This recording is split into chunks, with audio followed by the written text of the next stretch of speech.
Hello there, and welcome to today's webcast, Helping Residents Make the Shift to Digital Government. I'm Todd Sander, Vice President of the Center for Digital Government, and I'm excited to serve as the host for today's webcast. Thank you for joining us. We're going to have a great session over the next hour. Before we dive into the content, I want to share a few brief housekeeping notes. We've designed this webcast to be interactive, and you can participate in Q&A with us by submitting your question using the Q&A widget. Send in your questions as they come up throughout the presentation, and we'll address as many of them as possible during the Q&A portion. You can also increase or decrease the size of your media player and slides windows. We will email a recording of this presentation to all registrants within 48 hours. Please use the recording for your reference, or feel free to pass it along to colleagues using the share widget in the console menu. At the close of the webcast, we'll encourage you to complete a brief survey about the presentation. We'd like to hear what you think. If you're unable to stay with us for the entire webcast but would like to complete the survey, simply click the survey widget at the bottom of the screen to launch the survey. Otherwise, it will automatically pop up as soon as the webcast concludes. Currently, we recommend that you disable your pop-up blockers, and if you're experiencing any media player issues or have any other technical problems, please visit our webcast help guide by clicking on the help button at the bottom of the console. Joining me today to discuss the topic are Bruce High, former CIO of Harris County, Texas. Bruce served as the Executive Director of Universal Services and CIO of Harris County from 2009 to 2020.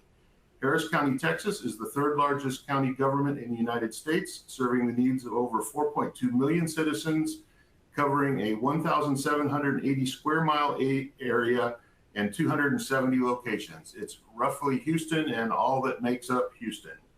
Also joining us is Gene Noble, Senior Vice President of Operations at PayIt.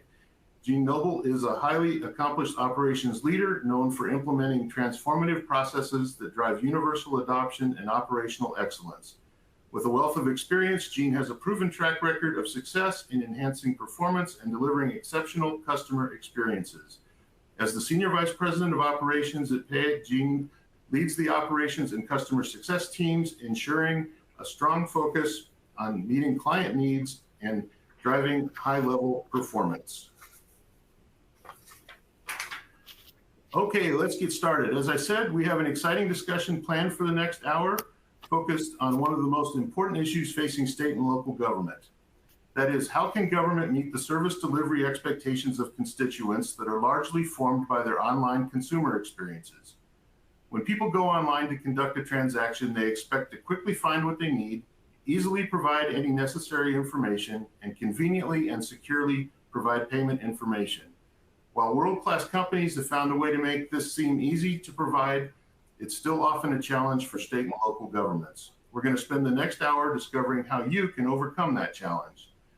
To provide a little context and government perspective, I want to share some recent Center for Digital Government research with you that's highlighted a few of the priority issues and challenges that state and local governments are facing. Executive leaders tell us that they're focused on expanding, simplifying, and improving services to residents and businesses, better coordinating cross-departmental programmatic response to crisis, improving economic development opportunities by making it easier to do business with government, and improving citizen engagement and restoring trust in government.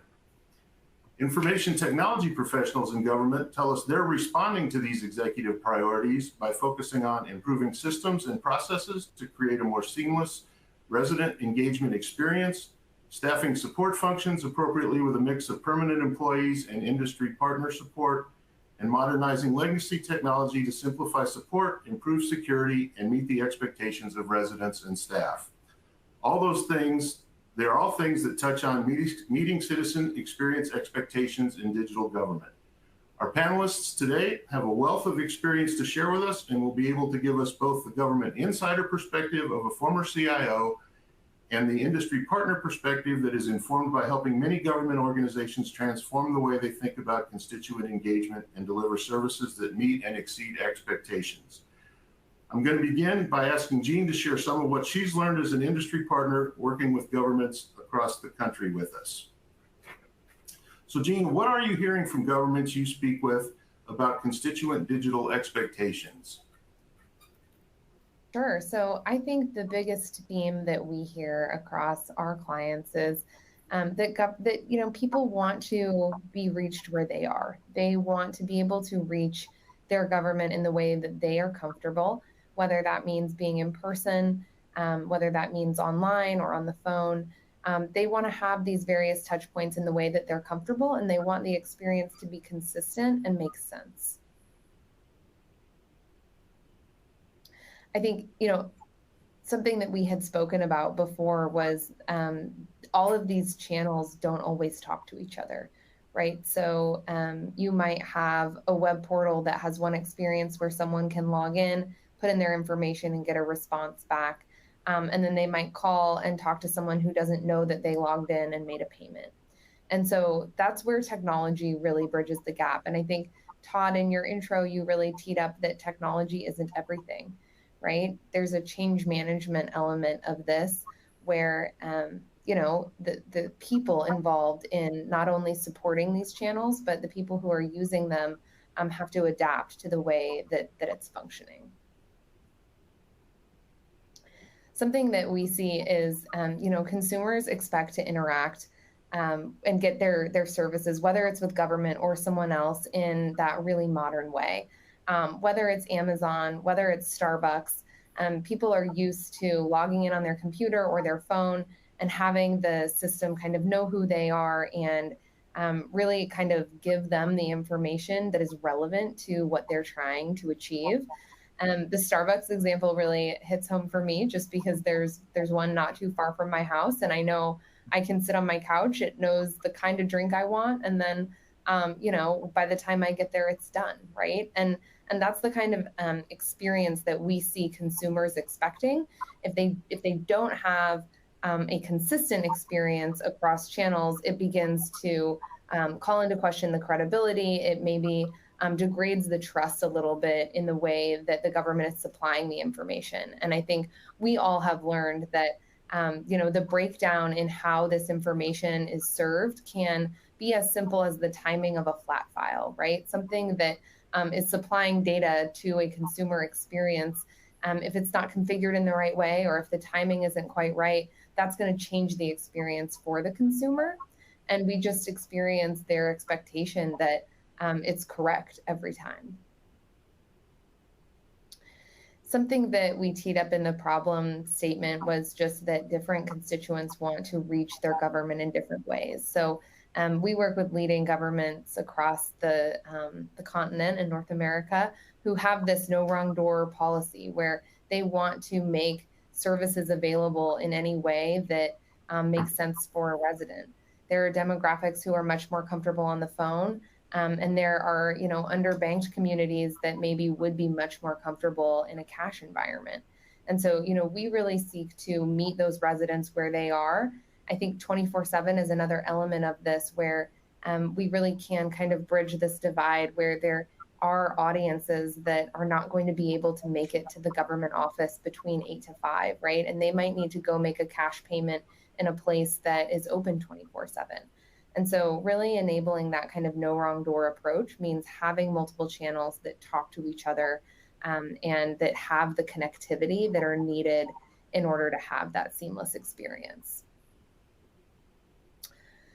On the agency side, there are also all kinds of other requirements that are needed as we look towards the future, right? The cybersecurity element, the PCI element, all of these things are so critical. And as users' expectations expand in terms of the kinds of features and services that are available to them, we really have to kind of leave behind the custom building of, okay, we need a user interface and we need the compliance and having to rebuild every time.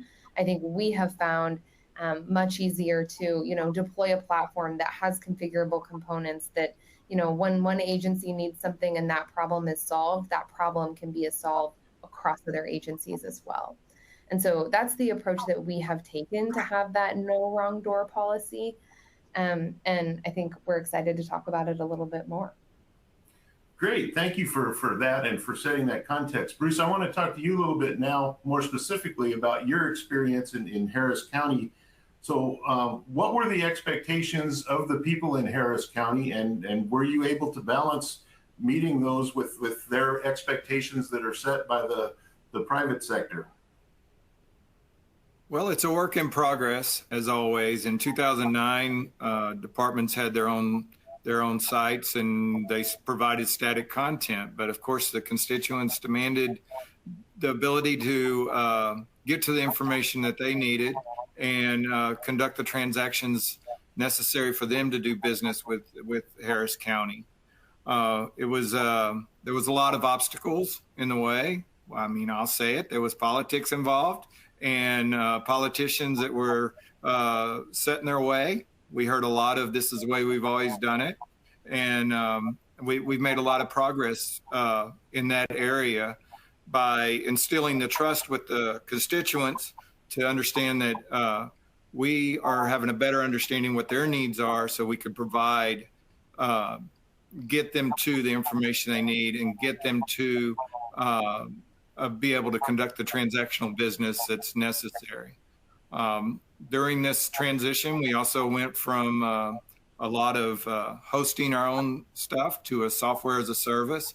Of course, the way that we got money back then, you got capital money for your infrastructure, and now we had to convince the people that hold the purse strings that we're going to services. And the services is the way to go because they bring the best business practices and focus on those types of needs while we get the data the way it needs to go and the integrations necessary.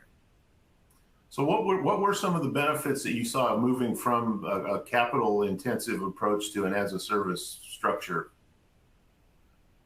Well, it allowed the technology, the technicians, the CIO, our department to focus on enabling the business and allowing the business to do what they do best. And by working with the service providers, it allowed us to get the information to the customer in a timely manner that was accurate and what they were looking for.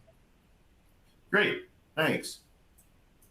So now we have a little poll for you, those of you in the audience. We'd like to find out a little bit more about where you are on your digital government journey. We've heard from Jean kind of what happens or what she's hearing nationally from across the country. We've heard a little bit from Bruce about just how things were in Harris County and how things are going there. So take just a moment and let us know where you are in your journey. Are you just learning? Are you starting to plan for it? Have you implemented some of it? Maybe struggling with some of the things still that Bruce was talking about? Are you far enough along that you're really starting to enjoy the benefits? Or do you feel like you're at the point now where you really have this pretty well figured out and you're setting the standard, you're in a position to help others be more effective in implementing digital government in their jurisdictions? Take just a few more minutes here and let us know where you are.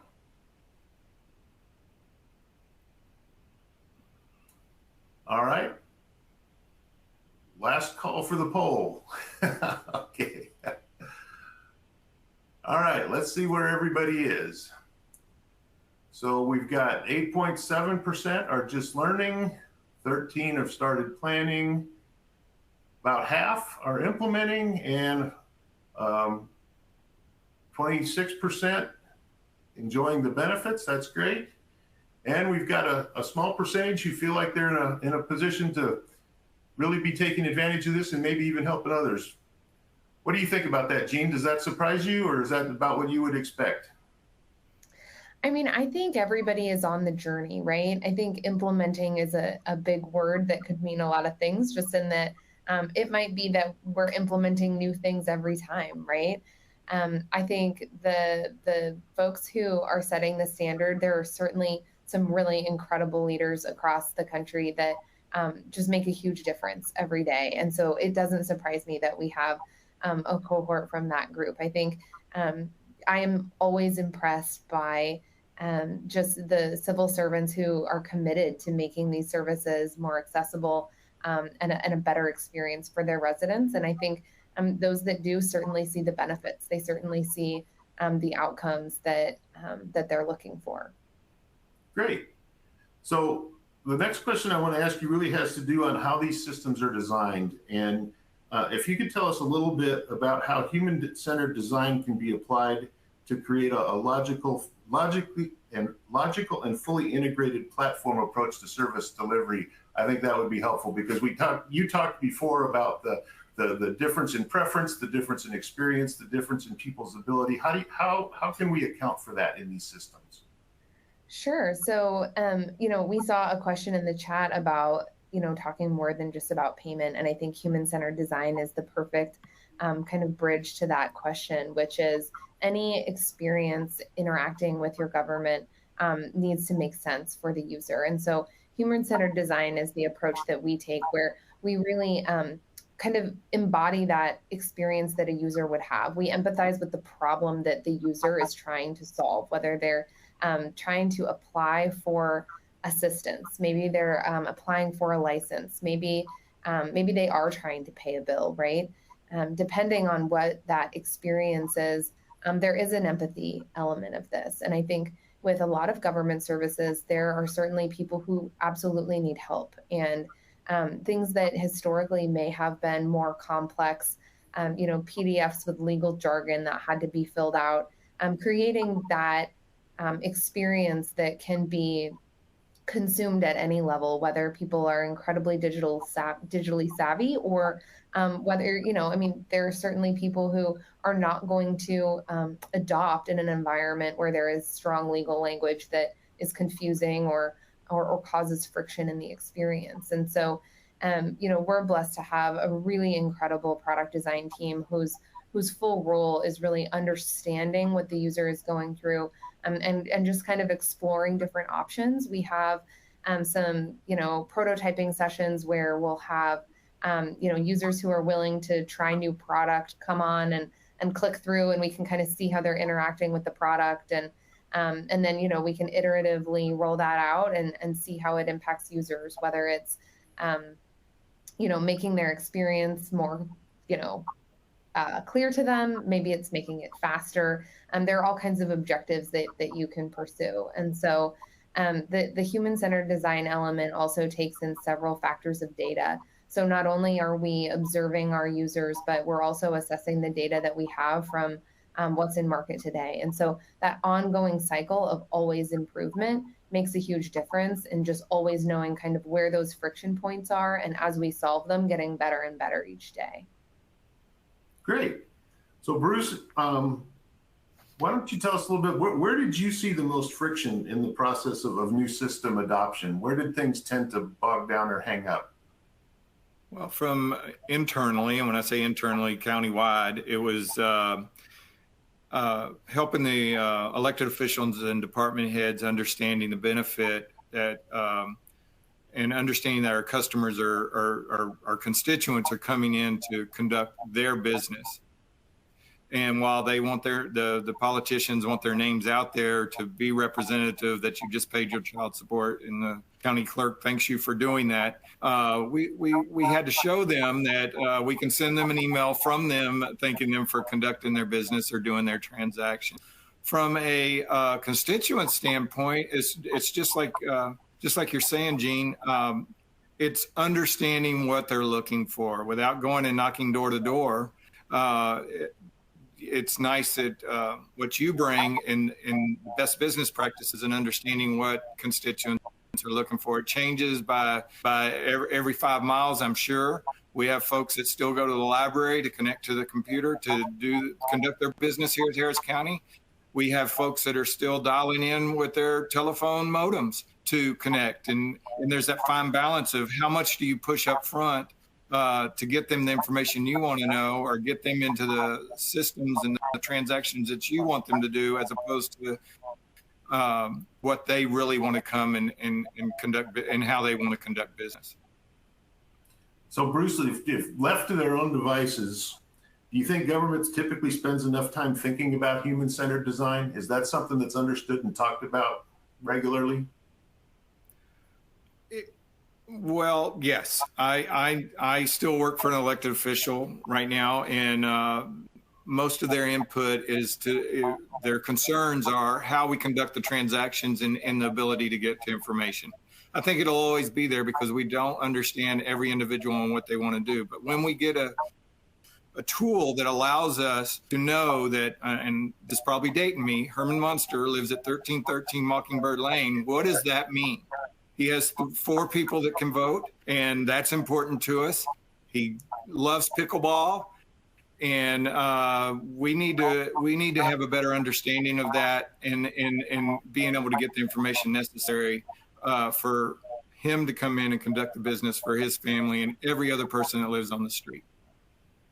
Yeah, Bruce, your commentary on the kinds of personas that we identify in this process is really resonating. I think there was a question in the chat about representation across the groups who test the product, and it's certainly critical that that representation is incredibly diverse and represents the different audiences, just like you mentioned, where there are different socioeconomic groups, there are different demographics, there are different languages, there are all kinds of ways that a persona can come to life that is interacting with their government. And so really identifying and making sure that we do have a very diverse set of personas that are covered is a critical part of the process. Absolutely. All right, let's move on a little bit to, we talked about the human factors here, the human-centered design. Let's talk a little bit more about the technology. How does the application and integration of APIs support a more elegant user experience? Sure. So I think, when I mentioned earlier the experiences many of us have had, I think, where we go to a website and maybe it doesn't have the same information that someone in the office might be able to give us. I think that, of the past, we had all of these back office systems that didn't speak with one another, right? And so I'm in the DMV system, maybe under one name, but maybe I changed my name, and in the tax system, they don't know it yet, right? And so there are all these different systems that are interacting that may be displaying different information to me, and the different information might have a different result or outcome for me as a resident. And so something that we've prioritized is really creating integration across those systems and making sure that when a user does come to maybe do more than one service, that the system acknowledges that, and that the integrations with the back office systems are smart enough to know that this person has a boat and has a vehicle and maybe has a residence in this other location as well. I think the example that Bruce shared is highly relevant there too, of just knowing kind of what's going on across those disparate systems can really create a much more elegant experience in that things get woven together. I'll give an example in an environment where maybe somebody is renewing their vehicle registration with the DMV, but the tolling agency has a hold on their license, and they don't actually know this, and so they're running into problems with the DMV system. But if there's an opportunity for an integration with tolling, then that person is probably able to pay for both of those things at one time. And so again, it's making that elegant experience for a citizen who really wants to get their business done, right? They want to move on, they want to get to the kids' soccer game and take care of it, instead of running into the friction points of maybe not being eligible in one system and having to go to another system, or even having to go in person.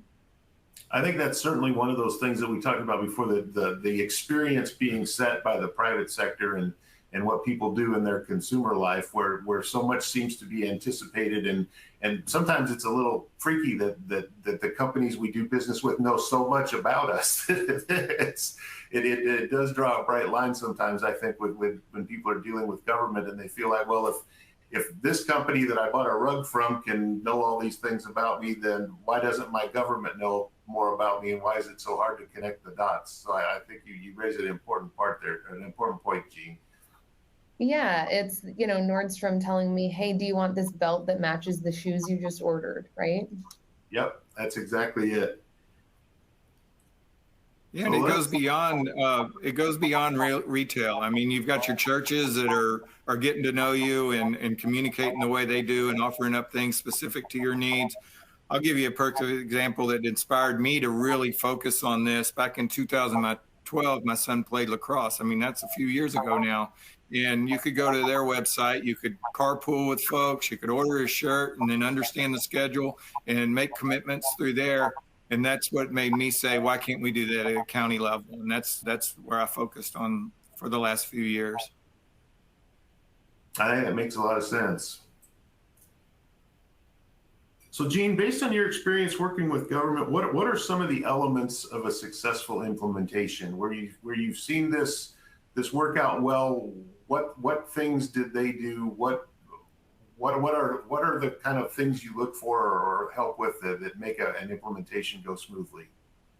Yeah, that's a great question. One of the things that we like to do at the onset of an implementation is establish shared understandings around what we're seeking to achieve. Some government, they're focused on reducing the lines in their office. They want channel shift from people who are coming in person to go online. There are other agencies we work with who have really high call volume, and their goal is to drive down volume and to get people a smooth experience so that they aren't running into problems and having to make a call. And so those are just two examples. There are so many more I could offer, but I think really having an objective and an understanding of, okay, what do I want to accomplish here? And it might be multifaceted, right? It might be both, right? It might be more than one thing.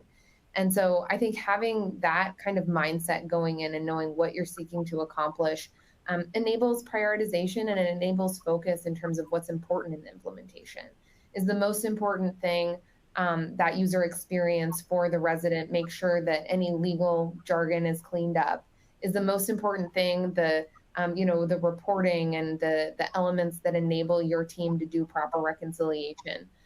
All of these things can be the goals. And for most of our clients, I think that's what we see in terms of, several objectives, and we seek to accomplish all of them. But really knowing kind of what that is that you want to accomplish is important. I saw a question in the chat about fees for payments specifically, and this is something we get questions about all the time. We have both customers who pass on their fees to their residents and also the customers who absorb the fees themselves as a municipality.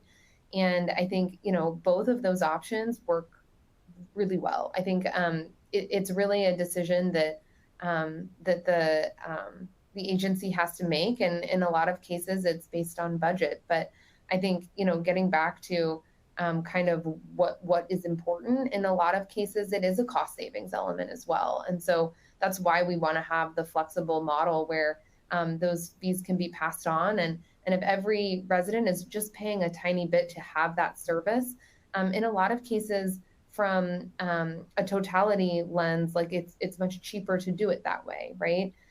We work with agencies who, the cost of keeping offices open could be $5, $10 per transaction, right? The cost of keeping the lights on and the PCI compliance of the in-person experience and the staff to keep the offices open can be very, very high. And so that's just another example of a goal where if a resident, ultimately is paying for the $5 to $10 per transaction through their tax dollars, and then paying, $1 to complete it online, that actually works out better for everyone and has a lot more efficiency. So to your question about implementations, it's all about what you want to accomplish and making sure that that's where the priorities are.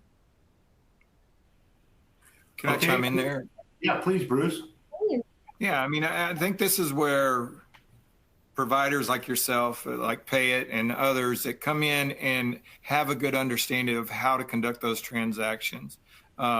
It's so important that we are able to focus on understanding the business needs and getting them to the systems that they need to conduct their business. Perfect example, you come into the county clerk, you decide to get a marriage license. While you're logged in there to understand that, it reminds you that your vehicle's registrations are due, and along with that, your child support while you're at it.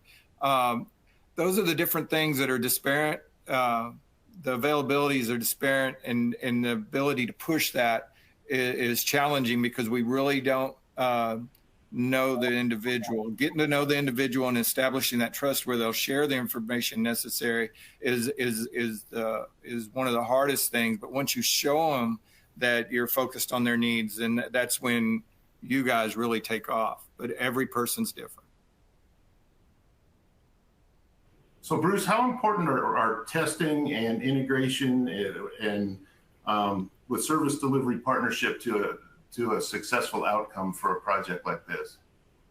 It's essential, and the hardest thing as a CIO that keeps you up at night is when it gets out of your control, right? You always knew that if it was in your data center, you could go down there and touch it and kick it or whatever you needed to get it back working.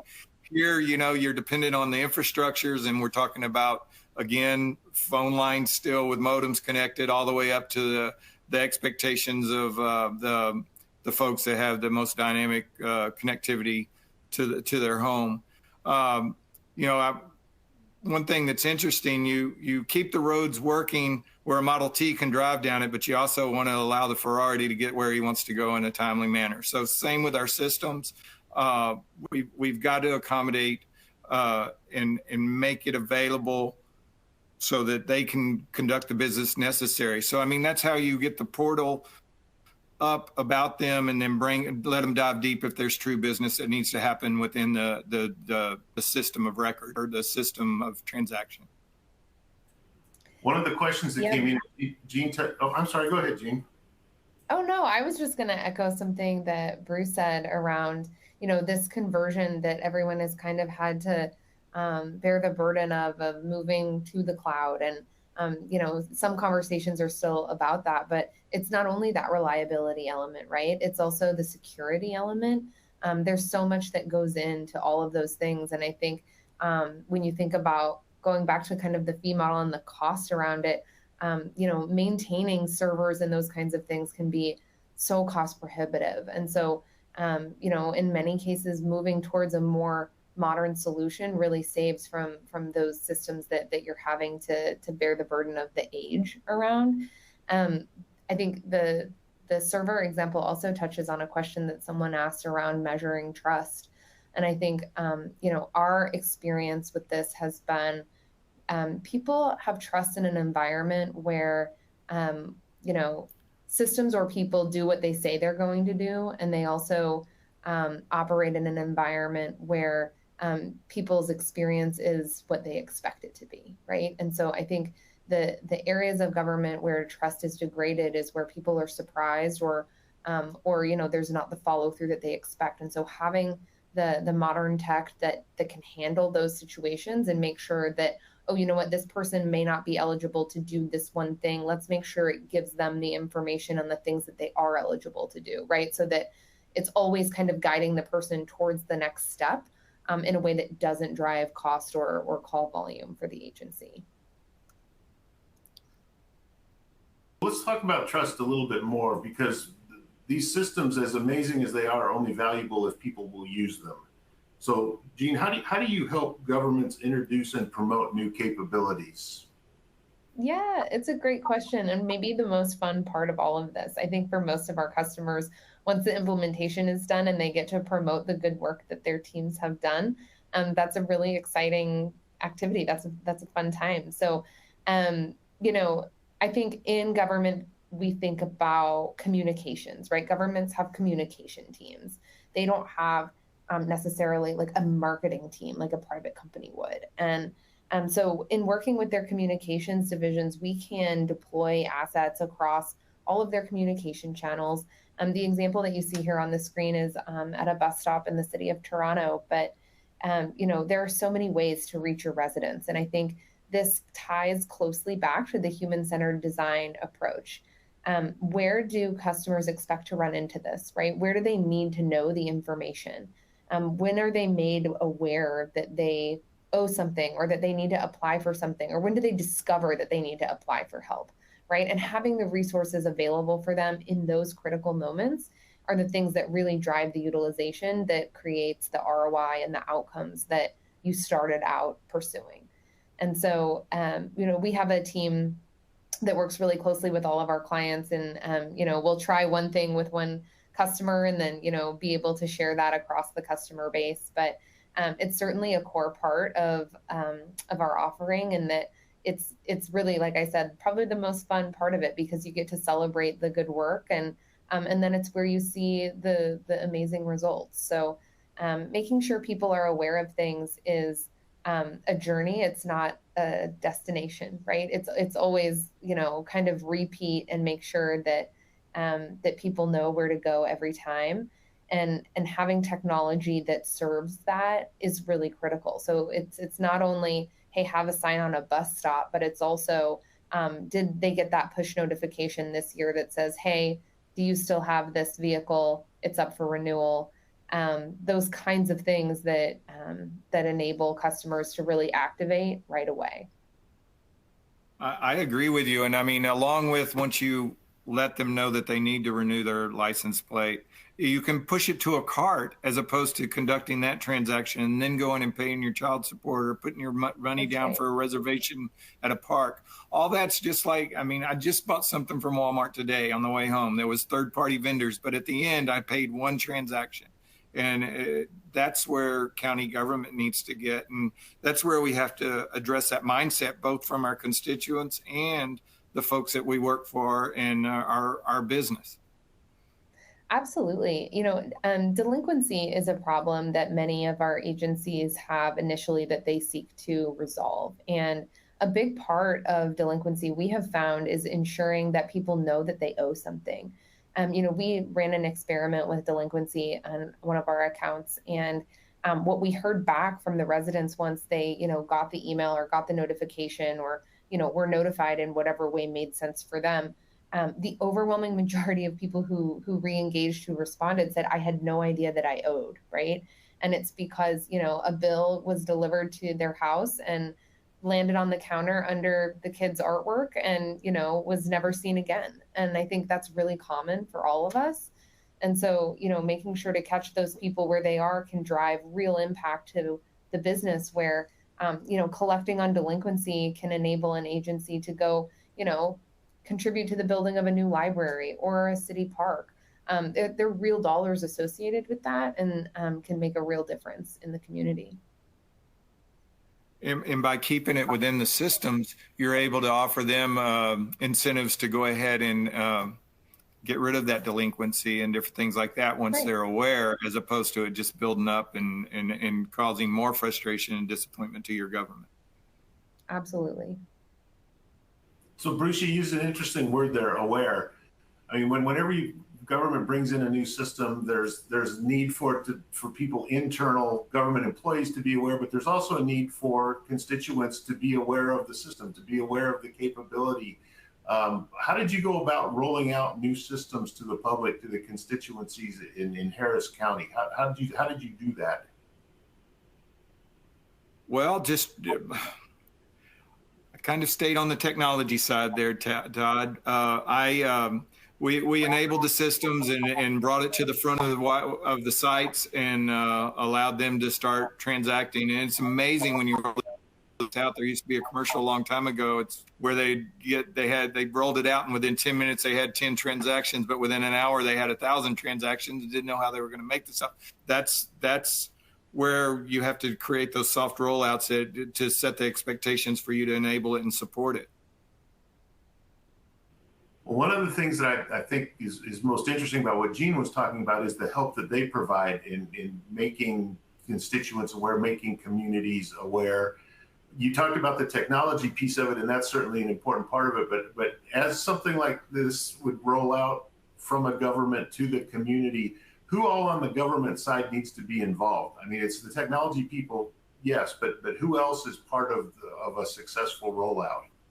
It's everybody. It's the business. It's the elected officials that are out in front of people. It's the departments that are conducting the business behind the scenes, and making sure a better understanding of this information's in the fingertips 24/7 of people that are using it now, as opposed to the old days when you would call and ask for a report or request a report and it was sent out in a PDF.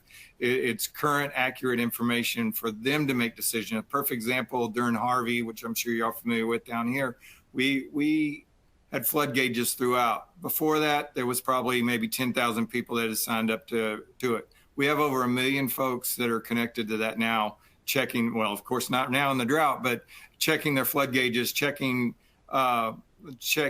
what's going on in their area, both the streams and the roadways. And now that we've personified it and made it about them, we can actually give them their routes on their routes to work. They establish all that stuff, and we have a better understanding of them for us to be able to provide the information necessary. So. Yeah, Bruce, communication within the agency is a critical piece of this. And then I think that translates, Todd, to back what you were saying, which is, ensuring that everyone has an understanding of what's going on and can promote it, right? And have that good positivity around it so that, when someone calls or when someone has a question, they can say, yep, this is how it works. This is why you can use it. This is why it's trusted. And so Right. I think to Bruce's point, not only is it internal comms across the teams, but it's making sure every element of that group knows their role in generating the success, right, of that program. Well, that's essential. And I mean, we went to a different level on certain data around the justice area and the GIS area that the accountability is on the data set owner, the people that provide the data, all the way to a point where we had an MOU into the integrated group of understanding that, this is expected to be updated monthly if it's that way. This is on the hour. This is live and real. And that MOU was approved by Commissioner's Court and held those folks accountable for making sure that data is in the format that it's expected. One of the things that I find most interesting, Gene, is just your ability to help with this kind of marketing plan, particularly in cities and counties, because in my experience as a local government CIO, technology doesn't really do communication well, and communications teams don't do technology well. So there's this internal disconnect. Everybody wants to do the right things, but they don't even really speak each other's language. And so that's why I think your ability to come in and bridge that gap and to help with that, to bring some advice and some structure and some plans there is really a unique and important piece of all of this. Well, look, we recognize that local government has, a ton of priorities, right? There's a lot to do. And so we want to make sure they have the assets that they need to be successful. And if that means that we can generate, social content, or we can make sure that their bill has the appropriate kind of formatting and way to draw, attention to the appropriate things, that's something we absolutely love to help with. And I think for people who don't get to spend a lot of time on those more creative things, it can, like I said, it's fun. It's a good way to celebrate an accomplishment and then, drive the results that you're looking for. That's great. Now, before we move to the audience Q&A portion of this and a little more discussion, let's just talk a little bit. Tell us about some of the benefits that you've seen, that you've heard from your customers, how they have characterized their experience in this space with you. Yeah, I mean, we got the question earlier about trust. And I think, when people have a positive experience, they are, more likely to engage and more likely to trust. And I think, local government also wants to be thoughtful about its brand. It wants to make sure that, its residency is engaged and is going to, respond in 311 if something happens. And I think an engaged community is statistically a safer community. And so, making sure to drive those engagements in a way and circle back to feedback and those kinds of things is a really important part of what we do. And it leads into, the service side of the business, right? It's like we've talked about, it's not all about technology. There's a change management element of digital transformation, in that not only are you managing the change management for your team, like Bruce was saying, the internal comms within the agency is so important, but it's also change management for the residents, right? It's helping them see to go somewhere else, and for that to be a really positive experience, and making sure that you capitalize on that moment where you have them to demonstrate, hey, we're moving forward with you. We're modern here. We're making sure things are secure, protecting your data, and making sure that your time is used wisely, engaging with the government. Todd, you had a question come in about how do you measure the citizens' trust, and that's a great question. And the way that we've always measured it is the amount of use, the return customers, let's put it that way. And if we asked more questions to have a better understanding of them, that they actually respond and provide feedback. So it's a soft feel, but I mean, that's the way we did it from a technical perspective. And I don't know if you want to talk a little more about that, Gene, because you probably have tools that help you with that. But that's how we did it back in my day. Yeah, I think, I mentioned like driving engagement and it being a positive experience is so critical. And then I think this is like the perfect kind of next statement, in that when people are unhappy, they're way more likely to be vocal about it, right? They're way more likely to shout and say something. And I think making sure that those people have someone to reach who can help them. You mentioned the tools to support it. We offer a support team along with our technology services. So there's a team of folks who are trained on your services, and they, dedicated, answer the questions via email, chat, phone, to help support people when they need to. It's a really small percent of overall usership, but, we do it for a host of reasons that include, taking the burden off the agency, but also making sure that we have the information to better the product. I think recognizing that people who don't get what they need are going to, exacerbate the problem and make it worse, right? And so making sure that we can help all of those folks, make sure they get what they need. Even if it's not through our software, we get tons of questions that are not specific to the service that we offer. But enabling people with information and making sure they have what they need certainly helps the agency dial down on their phone calls, but also, enhance trust.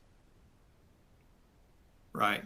I just want to chime in a little bit about, the services that are provided. Some of us, I know when I started the transition, I didn't understand or even know what to ask from a business perspective to see how we can enable a solution that touches a customer to make them have a better experience when they're here. Perfect example is we're pretty big. And, different things happen. We have a coastal part of our county. We have a rural part of our county. We have a lot, Houston's here. So we have another 30 cities that are within our county.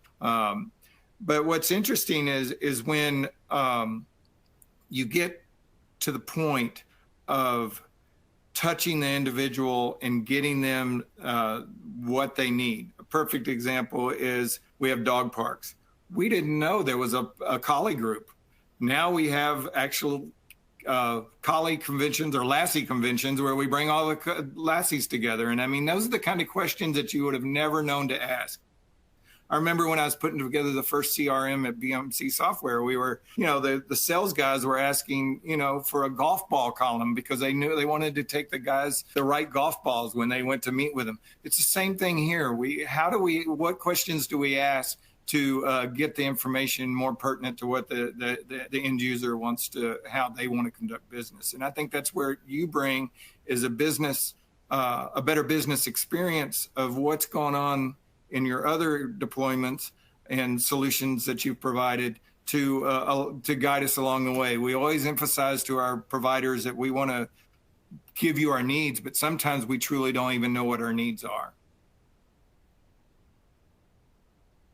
That's a great point. And I want to just remind everybody now, as we kind of move forward into the Q&A session of this, we've gotten some questions as we've gone along, and I think Gene and Bruce have done a good job of answering most of those anyway. If you have a question, please just insert it in the question box there, and we will get to as many as we can in the time that we have left. Gene, there is one that I want to start with now that's probably for you first, and then we can talk to Bruce and see what he thinks about it too. And that is there a way to phase an implementation of this system, or is it kind of an all or nothing thing?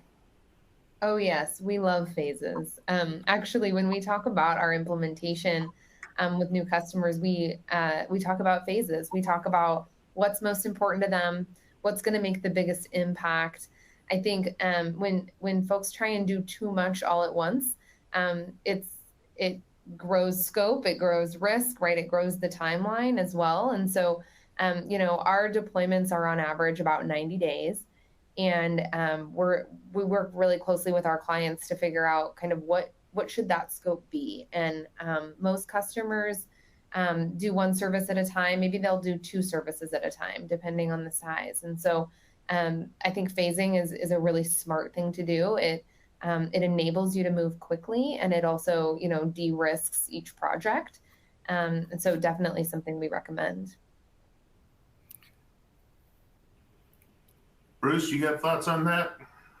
Yeah, that's a fun one, right? Because I mean, there's so much that touches the business processes and the integrations that you do on the technical side that you have to have straight before, it sounds bad, but expose your dirty laundry, because people will find it quickly when you give them the ability to make it about them. So you have to make sure the integrations are right. You have to make sure the people that support the systems are there. They have a better understanding of how people are going to use it. And all that has to be in place in line with what Gene said, as far as you launch these things or roll them out in a phased approach. Yeah, something that we see every now and again, Bruce, to that end, is that if an agency has maybe like a data quality concern, or they feel like they don't want to expose certain elements of the data, like that can also be part of the phase of, okay, let's start with, simplify a little bit. Let's hold back on exposing this kind of information or the service that requires this piece of information, and kind of get it moving, so that, like you said, you de-risk yourself in terms of the things that maybe aren't ready, and still kind of make that progress.